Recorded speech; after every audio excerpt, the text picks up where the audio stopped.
Thank you.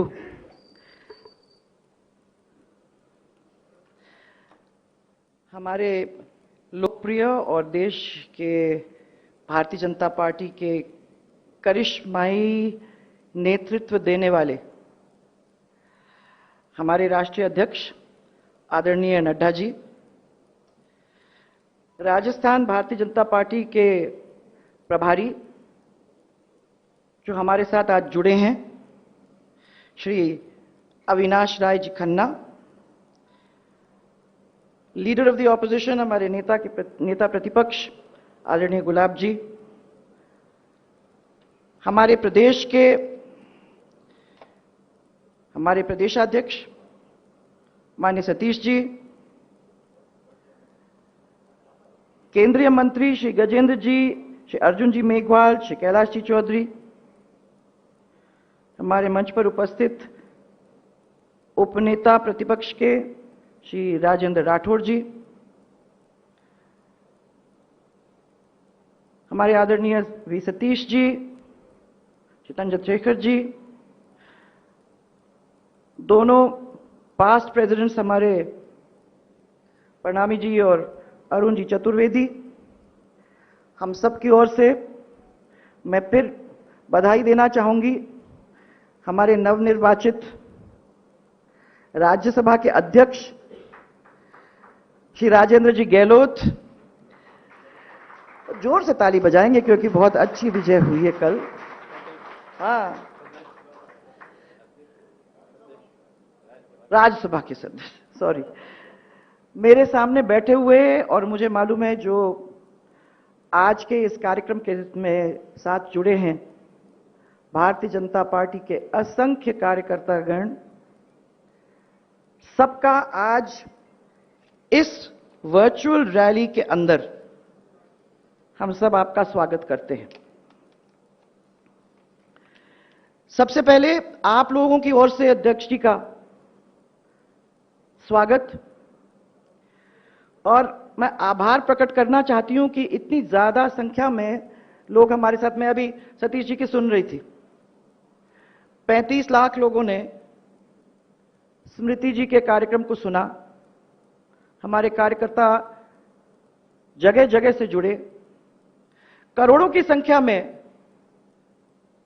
हमारे home minister, आदरणीय home minister साहब से बिहार वाली रैली के अंदर पूरे देश के भारतीय जनता पार्टी उनके साथ जुड़ी, और मुझे विश्वास है कि आज भी लाखों की संख्या में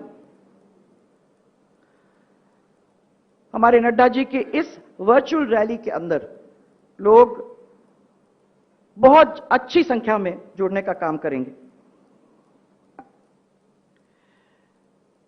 ये पिछले दिनों के अंदर जो महामारी का दौर पड़ा है, और जिस महामारी के दौर के अंदर और जिस गंभीरता के साथ हमारे राष्ट्रीय अध्यक्ष और उनके नेतृत्व में पार्टी ने जिस तरीके से गंभीरता दिखाते हुए और कार्यकर्ताओं को साथ में लेते हुए, कार्यकर्ताओं का सहयोग प्राप्त करते हुए जिस तरीके से मोटिवेट करने का काम किया कि कार्यकर्ता एक सेना के रूप में जगह जगह पे फैल गई और सब लोगों से मिलके सबके हाल खबर ही नहीं पूछे, परंतु फील्ड के अंदर जिस तरीके से उन्होंने काम किया, आदरणीय अध्यक्ष महोदय, हम आपको बहुत बहुत धन्यवाद देना चाहते हैं कि इस मोटिवेशन की वजह से ने इतना सुंदर काम करके आपके सामने दिखाया। आपने हम लोगों की मीटिंग में कहा था, मुझे याद है, जब हम लोग सब जुड़ते थे आपके, पहले तो एवरीडे जो बात होती थी, उन मीटिंग्स के अंदर आपने यही कहा था कि सब लोग अपने आप को सुरक्षित रखते हुए बाहर जाएंगे। और उस समय मुझे याद है, सतीश जी आप भी बैठे हैं, मुझे याद है कि उन्होंने तब कहा, मुझे याद नहीं है किसने कहा, परंतु अपने में से किसी ने कहा कि कार्यकर्ताओं को भी तो डर लगेगा कि वो सबके बीच में जाएंगे तो कैसे जाएंगे, उनके परिवार वाले उनके लिए क्या कहेंगे। और उस समय अपने अध्यक्ष जी ने यह कहा था कि सुरक्षा के ऊपर ध्यान देने की जरूरत है, परंतु मुझे विश्वास है कि पूरे कार्यकर्ता पूरे देश के अंदर फैल के इस महामारी के अंदर जिस तरीके का संबल देंगे ना कभी पहले देखा है और अब कोई ने आज भी नहीं देखा होगा। गर्व करते हैं हम सब हमारे कार्यकर्ताओं के ऊपर, जिन्होंने एक मिनट भी नहीं सोचा। जब आपने अध्यक्ष जी उनको कहा, जब आपने उनको आदेशित किया, सब लोग अपने क्षेत्र के अंदर, वो राजस्थान हो किसी भी स्टेट में हो, निकल गए। राजस्थान की तो हम इसलिए कह सकते हैं क्योंकि हमने उसको बड़े करीब से देखा। हमने देखा हर डिस्ट्रिक्ट के अंदर कार्यकर्ता किस तरीके से लोगों के पास गए, बार बार उनसे हम जैसे लोगों ने आग्रह किया कि प्लीज आप अपना ध्यान रखें। उन्होंने अपना ध्यान भी रखा और कोई कार्यकर्ता को छोड़ा नहीं। सबके बीच में जाके जहां जहां मुसीबत आ रही थी वहां लोगों को खाने का सामान, चाहे वो गीला सामान था, चाहे वो पैकेट में सामान बांध के दिया। जब जरूरत पड़ी दवाई, जरूरत पड़ी किट, वो सब देने का काम किया। और जब हमारे प्रवासी वापस लौट रहे थे तो रास्ते पे खड़े होकर उनके भोजन का, उनके पानी का, उनका सबका इंतजाम करते हुए, यहां तक भी कि चप्पल जूतों का भी इंतजाम करके उन लोगों को अपने घर में आराम से भेजने का काम किया। कई डिस्ट्रिक्ट्स के अंदर मैंने देखा हमारे कार्यकर्ताओं ने तो यहां तक छोटी गाड़ियों का भी इंतजाम करवा दिया, बसों का भी इंतजाम करवा दिया, ताकि उनको आगे ज्यादा पैदल चलने की जरूरत नहीं होगी और एक डिस्ट्रिक्ट से दूसरे डिस्ट्रिक्ट में वो आराम से उनको ले जा सकेंगे। बड़े करीब से देखा हमने ऐसे कार्यकर्ताओं को जिन्होंने 40,000 50,000 रुपए दे दे के दूर दूर से कार्यकर्ता जो फंसे हुए थे उनको वापस लाने का काम किया। कभी ये नहीं कहा कि पैसा कहां से आएगा, पैसा आया, उन्होंने उसको इस्तेमाल किया और उन्होंने लोगों को बहुत दूर तक ले जाने का काम किया। मैं उन सब के सामने नतमस्तक हूं। उन कार्यकर्ताओं को आपने मोटिवेट किया अध्यक्ष जी, और आज आपकी वजह से जो मूवमेंट हुआ है राजस्थान के अंदर, मैं तो समझती हूं, और इसीलिए रोज सुनने को आता है कांग्रेस वाले अरे बीजेपी वाले क्या कर रहे हैं, तो कुछ होने वाला नहीं है, कुछ कर नहीं पाए हैं। परंतु वो इसलिए कहते हैं क्योंकि उनको मालूम है कि लाखों की संख्या में भारतीय जनता पार्टी के कार्यकर्ताओं ने गले से लगाने का काम किया ऐसे लोगों को, जो लोग संकट से गुजर रहे थे, जो काम कई जगह पे उनको करना चाहिए था वो नहीं कर पाए, वो भारतीय जनता पार्टी के कार्यकर्ताओं ने करके दिखाया। इसलिए उनके सामने सिर झुकाने का काम हम आज करना चाहेंगे। मैं उन 20 वीर सैनिकों को भी नमन करना चाहती हूं आज। वो जरूरी है क्योंकि पढ़ते हैं, सुनते हैं, परंतु आपको मालूम है कि शहादत देने वाले लोग, उनको तो सब याद करते ही हैं। आज ही नहीं, वो बहुत दिनों तक, आने वाले समय में भी लोग उनको याद करेंगे। आज हम सब की ओर से मैं श्रद्धांजलि फिर से अर्पित करना चाहूंगी उन 20 वीर सैनिकों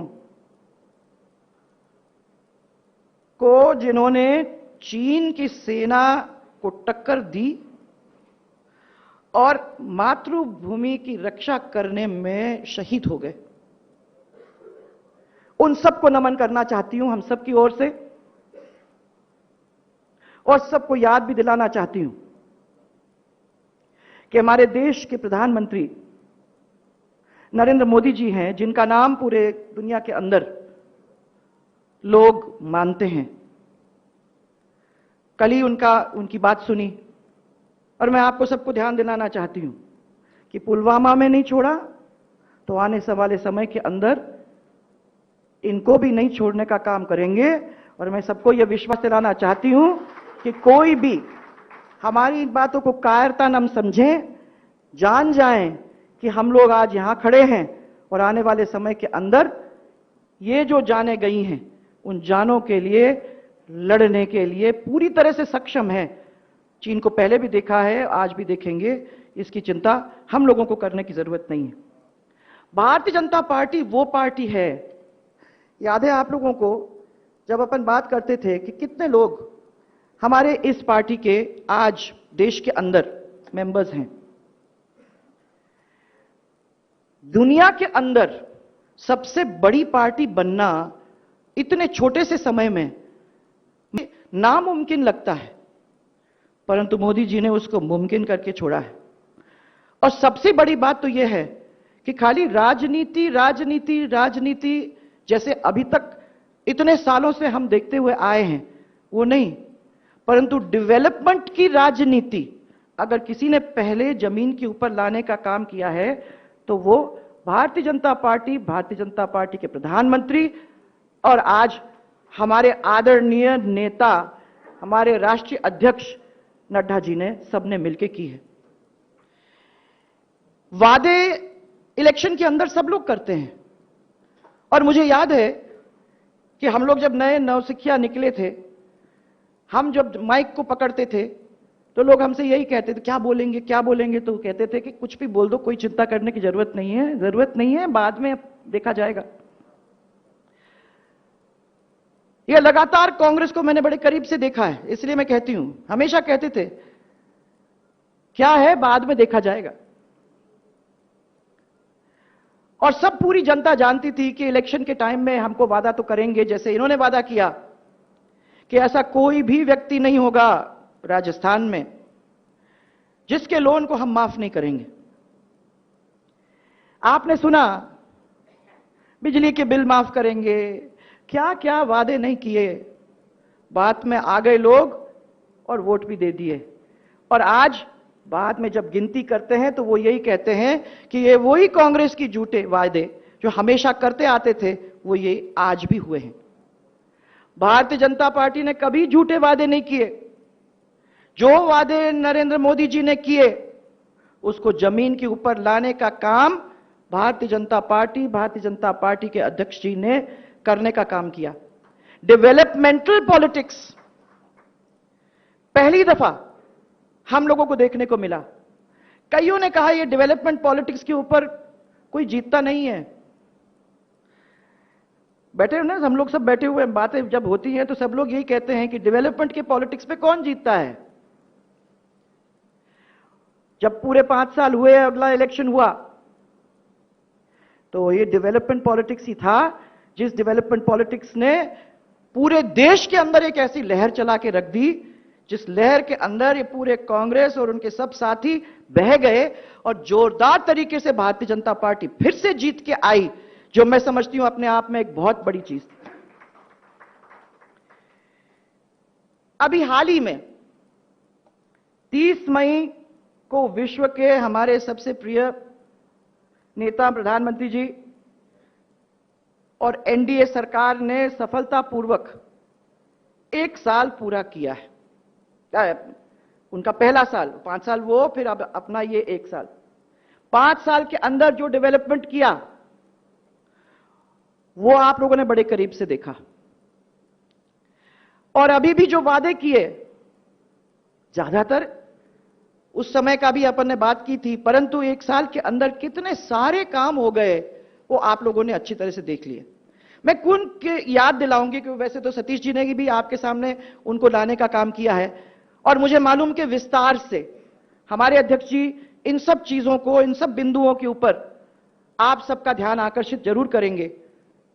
परंतु किसी ने सोचा था, हां, राजीव गांधी ने, आपको याद है, इसका बड़ा नाटक किया था कि हमारी मुसलमान बहनों का तलाक, ये 3 तलाक को किस तरीके से खत्म किया जाएगा। शुरुआत उन्होंने करने की कोशिश की थी, भाषण भी बहुत बड़े बड़े किए थे, परंतु अंत में क्या हुआ वो आप लोगों ने अच्छी तरह से देखा आज। और लोगों ने सोच लिया था कि ये तो हो ही नहीं सकता है, परंतु इस 1 साल के अंदर ही आप लोगों को देखने को मिला 3 तलाक को खत्म करने का कानून बन चुका है। धारा 370 को हटाने का किसी ने सोचा ही नहीं था कि ये कर सकेंगे। सबका सपना था कि होगा, परंतु आज करके दिखाने का काम किया है। लद्दाख को अलग से एक केंद्र शासित प्रदेश बनाने का काम कर लिया है। राम मंदिर का निर्माण, उसकी राह खोलने का काम, कितना बड़ा काम करके छोड़ दिया है। शरणार्थियों का, जैसे अभी आपने कहा, कितने करीब से हम लोगों ने अपने राजस्थान के शरणार्थियों को देखा था। मुझे याद है अपनी सरकार थी और उस समय उन लोगों के बीच में जाने का मौका भी मिला, उनके कैंपों में जाने का मौका मिला। ऐसे बहुत सारे लोग पूरे देश के अंदर थे, परंतु उनको अपने देश के अंदर सम्मानजनक तरीके से खड़ा करने का और वापस लाने का माने अपने पैर पे खड़ा होने का और एक जिंदगी देने का काम ये नागरिक संशोधन कानून बनाकर उन्होंने किया। आत्मनिर्भर भारत के अंदर 20 लाख करोड़, ये छोटा नहीं होता है, बहुत बड़ा पैसा है। 20 लाख करोड़ का एक आर्थिक पैकेज बनाने का, क्योंकि लोग यही सोचते थे कि हिंदुस्तान ने कभी बड़े पैकेज दिए नहीं है, कर भी नहीं सकेंगे, आर्थिक स्थिति को ध्यान में रखते हुए आगे चल के हम लोग कैसे करेंगे। परंतु इन सब चीजों को सामने लाके उसके बारे में सोच विचार करके आत्मनिर्भर भारत का 20 लाख करोड़ का एक बहुत बड़ा आर्थिक पैकेज बनाकर और उसकी घोषणा करके लोगों को, हमारी जनता को पेश करने का काम हमारे प्रधानमंत्री जी ने किया। लॉकडाउन के दौरान गरीबों के खाते में पैसे पहुंचाए। और मुझे याद है जब पैसे पहुंचाने का काम उन्होंने शुरू कर दिया था तो हमारी कांग्रेस पीछे नहीं कैसे रह सकती है। उन्होंने भी अनाउंस किया कि हम 2,500 रुपए देंगे, लोगों के अकाउंट में हम डालने का काम करेंगे। परंतु हमें भी मालूम था कि वो 1 महीने से ज्यादा चलेगा भी नहीं, और वही हुआ। 1 महीने के लिए उन्होंने 2,500 रुपए कर दिए। हमारे तो पैसे आते गए, उनके पैसे एक दफा आए और जैसे हमेशा होते हैं वहीं के वहीं उन्होंने छोड़ दिया। कुछ उनके पास पैसा है नहीं और ना कर सकते थे। 3 महीने तक फ्री गैस सिलेंडर, महानरेगा के कार्य बने के द्वारा इतने सारे लोगों को, जो मैं समझती हूं भूतो न भविष्यते, इतने सारे लोगों को काम देने का काम किया है। यहां उन्होंने संख्या ही नहीं बढ़ाई परंतु साथ में उसका मानदेय भी बढ़ाने का काम किया है, जो गरीबों को का एक संबल बन के रहेगा। किसान सम्मान निधि, किसानों को 2-2 हजार रुपए देने का काम, 3 बार ये जमा होता है पैसा। उसमें पहले किश्त इनकी सबके खाते में आ गई है। जब भी जहां भी मैंने पूछा, किसानों ने कहा साहब हमारे यहां हमारे खाते में पैसे आ गए हैं। कोरोना योद्धाओं के लिए 50 लाख का हेल्थ कवर बीमा किसने सोचा था। बीपीएल को 5 किलो गेहूं और चावल और 1 किलो दाल मुफ्त। आज प्रवासी मजदूरों को रोजगार उपलब्ध कराने के लिए कितनी बड़ी योजना की शुरुआत गरीब कल्याण रोजगार अभियान के द्वारा उन्होंने शुरू किया है। उनको हम सब की ओर से बहुत बहुत धन्यवाद हम देना चाहते हैं। सबसे बड़ी बात तो यह है जो मैं समझती हूं, अब मैं जब ये देख रही थी कि अपने लघु उद्योग के अंदर, और एक दफा लघु उद्योग मंत्री रहने की वजह से मैं कभी कभी सोचती हूं कि लघु उद्योग के अंदर जो छोटे छोटे लोग लगे थे, आज के इस जमाने के अंदर उनकी क्या हालत हो रही है, उनके बारे में उन्होंने सोचा। और उनके लिए भी कोई छोटा मोटा नहीं, कितना बड़ा पैकेज। क्रेडिट गारंटी एक ऐसी चीज है जो अगर मिल जाती है और सरकार उसको गारंटी कर देती है उस क्रेडिट को, तो उसके फायदे कितने सारे लघु उद्योग को मिलता था। हमारे समय में लघु उद्योग के लिए हम लोगों ने जो क्रेडिट गारंटी बनाई थी वो छोटी सी थी। आज के समय में जो प्रधानमंत्री जी ने क्रेडिट गारंटी बनाई है वो इतनी बड़ी है कि मैं समझती हूं कि जो भी लघु उद्योग के लोग अब लड़खड़ा रहे हैं उनको एक तरीके से बहुत बड़ा संबल मिल जाएगा। ऐसे तो बहुत सारी चीजें हैं जो लोकली आपने धंधा किया है, उन लोकली धंधों को कैसे खड़ा करना। उन्होंने कहा बाहर क्यों देखते हो, पहले अपने इलाके में देखो, अपने गरेबान में झांक के देखो, अगर हो सकता है तो अपने छोटे छोटे धंधों को अपने इलाके के अंदर मजबूत करने की कोशिश कर दो। इन सब चीजों की घोषणाएं उन्होंने की और हमें तो यह मालूम है कि प्रधानमंत्री जी की घोषणा और आपके नड्डा जी साथ मिलकर काम, जब आप लोग सब मिलकर काम करोगे तो मुझे तो विश्वास है कि ये खाली घोषणा ही घोषणा नहीं है। जिस तरीके से 1 साल के अंदर आप लोगों ने इसको पूरा कर दिया, आने वाले समय के अंदर हमारी जनता को इन सब घोषणाओं का लाभ जरूर मिलेगा। मुझे मालूम है कि बड़े विस्तार से नड्डा जी आपको इसके बारे में बताएंगे, परंतु मैं आप सबका, नड्डा जी आपका, प्रधानमंत्री जी और सबका आभार हम सब की ओर से प्रदर्शित करना चाहूंगी। ये ऐसे निर्णय हैं जिनके सबका साथ, सबका विकास और सबका विश्वास, उसकी भावना हम लोगों को अच्छी तरह से दिखाता है। मैं फिर से आप लोग सबका आभार देना चाहूंगी सब लोगों का, और इसी विश्वास के साथ हमारे राष्ट्रीय अध्यक्ष जी और प्रधानमंत्री जी को धन्यवाद दूंगी, क्योंकि मुझे यह विश्वास है कि आने वाले समय के अंदर हमारी गरीब जनता, जिनने कोविड के समय में बहुत मने दुख पाया है, ऐसे लोगों को फिर से अपने पैरों पर खड़े करने का एक बहुत बड़ा मौका आप लोग देंगे और उसको पूरा करके ही छोड़ेंगे। फिर से धन्यवाद आप लोग सबको। सब कार्यकर्ता बंधु जो जुड़े हैं उनका बहुत बहुत आभार, क्योंकि ये वर्चुअल रैलीज एक ऐसी चीज है जो आज के जमाने के अंदर लोग कहते हैं ये कब खत्म होगा महामारी, तो ये तो अभी समय लगेगा, परंतु भारतीय जनता पार्टी के लोग जो कट ऑफ हो जाते, आज के दिन उनको कट ऑफ होने की जरूरत नहीं है। हम लोग एक दूसरे से फेस टाइम, ये वीडियो कॉन्फ्रेंसिंग, वर्चुअल रैलीज, इनसे मिलते रहेंगे और आपको इतना ही विश्वास दिलाते हैं, एक दूसरे की मदद करते रहेंगे और भारतीय जनता पार्टी का नाम रोशन करते रहेंगे। हमारे प्रधानमंत्री और हमारे अध्यक्ष नड्डा जी को कभी नीचे नहीं देखना पड़ेगा। राजस्थान की ये जो कार्यकर्ता बंधु बैठे हुए हैं वो आपके पीछे खड़े हैं और जनता की सेवा में तत्पर रहेंगे। इतना ही कहकर सबको बहुत बहुत धन्यवाद। एक जोरदार नारा, भारत माता की, भारत माता की जय हो। सबको बहुत बहुत धन्यवाद। आदरणीय अध्यक्ष जी, आपको बहुत बहुत धन्यवाद कि आज इस वर्चुअल रैली को आपने राजस्थान के अंदर हमारे सब कार्यकर्ताओं को और हमारी सब जनता को संबोधित करने का ये निर्णय लिया। बहुत बहुत धन्यवाद। बहुत बहुत